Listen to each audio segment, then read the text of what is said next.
என் பேர் ஹரிபிரகாஷ். நான் ராயபுரத்துலேருந்து வந்திருக்கேன். ஓகேங்களா. இந்த பிஸ்னஸை முதல்ல விஜய் வந்து என்கிட்ட கொடுத்தாரு. விஜய் எனக்கு இதுக்கு முன்னாடி நான் நெட்வொர்க் பண்ணியிருக்கேன். அதில் வந்து விஜய் எனக்கு அப்ளை. சரி, நம்ம எப்போவுமே நம்ம ஃப்ரெண்ட்ஸுங்க கிட்ட போய் பிஸ்னஸ் சொல்லுவோம். அப்போ என்ன பண்ணுவாங்க, வேணான்னு சொல்லிடுவாங்க.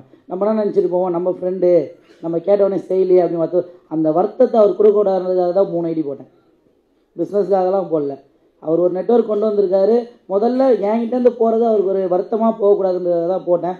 அதுக்கப்புறம் வந்து பார்த்தீங்கன்னா கூப்பிட்டு பேசணும். ஒரு நாள் உட்காந்தோம். சும்மா ஒரு 7 பேர் மேட்ச் பண்ணுங்கள், ஊட்டி ட்ரிப்பு போகலாம். நான் கல்யாணம் ஆகி என் ஒய்ஃப் வந்து எங்கேயுமே கூப்பிட்டு போகல. சரி, இது இப்படியாச்சும் கூப்பிட்டு போகலான்னு கூப்பிட்டு போயிட்டு வந்தேன். அன்றைக்கி நாங்கள் முடிவு பண்ணேன். அன்றைக்கி அந்த மேடையில் நான் சொன்னேன், இது வந்து சாதாரண பிஸ்னஸ் கிடையாது. இதை நான் இன்றைக்கி புரிஞ்சுக்கினேன். இந்த பிஸ்னஸ் என்னன்றதை நான் செஞ்சு காட்டுவேன்னு சொன்னேன். அக்டோபர் 28 என் பையனோட 2வது பிறந்த நாள். அன்றைக்கி வந்து பார்த்தீங்கன்னாக்கா இதே குரம்பேட்டில் இருக்கக்கூடிய ஒரு ஹாலில் வந்து பார்த்தீங்கன்னா சிங்கிள் டைமண்டாக ஏறினேன்.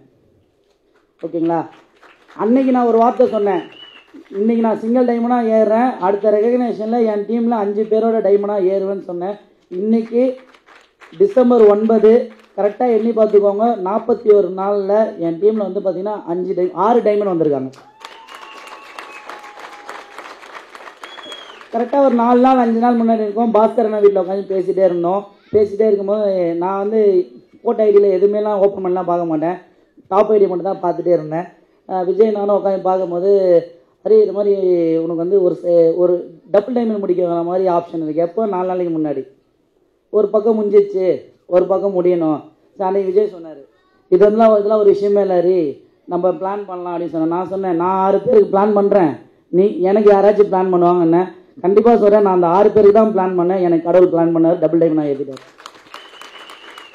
இதுக்கு முன்னாடி இருந்த நெட்வொர்க்கில் எனக்கு ஒரு குரு இருக்கார்.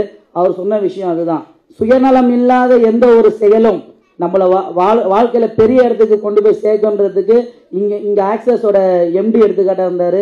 நாங்களும் அதே வழியில் நடக்கிறோம். நாங்களும் இங்கே வந்து பார்த்தீங்கன்னா சக்ஸஸ் அடைஞ்சிட்ருக்கோம். இவ்வளோ பேர் டைமண்ட் முடிச்சிருக்கோம், இவ்வளோ பேர் பணம் சம்பாதிச்சிருக்கோம்ல. உண்மையான காரணம் ஆக்சஸ் இந்தியாவோட அந்த எம்டியும் சிஇஓவும் அந்த 15 சிஇடிகள் மட்டும்தான். அவங்க மட்டும் நான் சேர்ந்தேன், பணம் வரல, இவ்வளோ நாள் ஆச்சு அவ்வளோ நாள் ஆச்சு, நான் சம்பாதிக்கலன்னு கலைஞ்சிருந்தாங்கன்னு வச்சுக்கோங்க, இன்றைக்கி ஆக்சஸ் இந்தியா கிடையாது. அவங்க 15 பேர் எம்டி மேலே வச்ச நம்பிக்கை, அவரு அவங்க மேலே வச்ச நம்பிக்கை, அதே நம்பிக்கை எனக்கு பாஸ்கர் அண்ணா கொடுத்தாரு.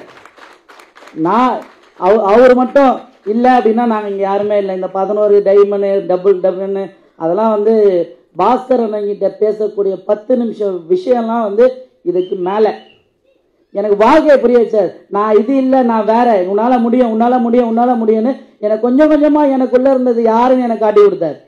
ஸோ அவரை பற்றி சொல்லணும்னா நான் நிறைய சொல்லுவேன். அவருக்கு நான் ஃபேனு, நான் அவருக்கு தம்பி அப்படிலாம் நான் சொல்லுவேன். உண்மையாக சொல்கிறேன்.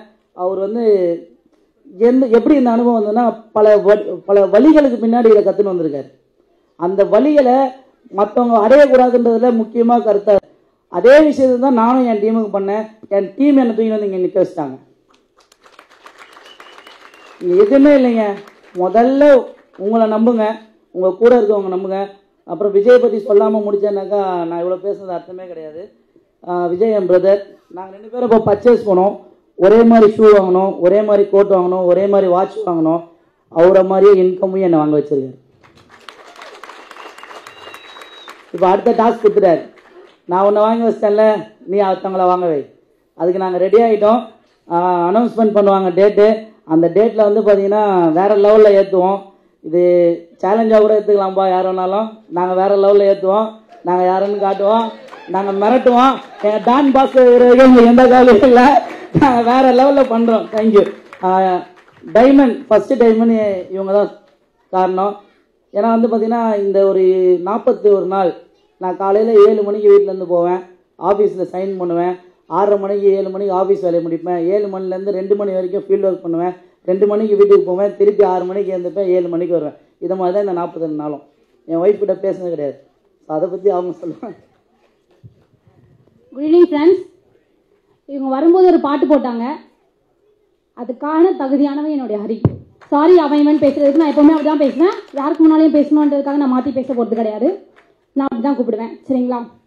எங்கே என்னுடைய ஹரி இருக்கானோ அந்த இடத்துல அவன் சக்ஸஸ் மட்டும்தான் வின் பண்ணுவான். அவன் தெரியுவான். அந்த இடத்துல இந்த வைரன்றதை கொடுத்தீங்கன்னா அந்த வைரம் அவன் தான். அதுக்கான விஷயத்த நாங்கள் பண்ணியிருக்கோம். இதுக்கு மேலேயும் சக்ஸஸ் நாங்கள் காட்டுவோம். வளருவோம். தேங்க்யூ.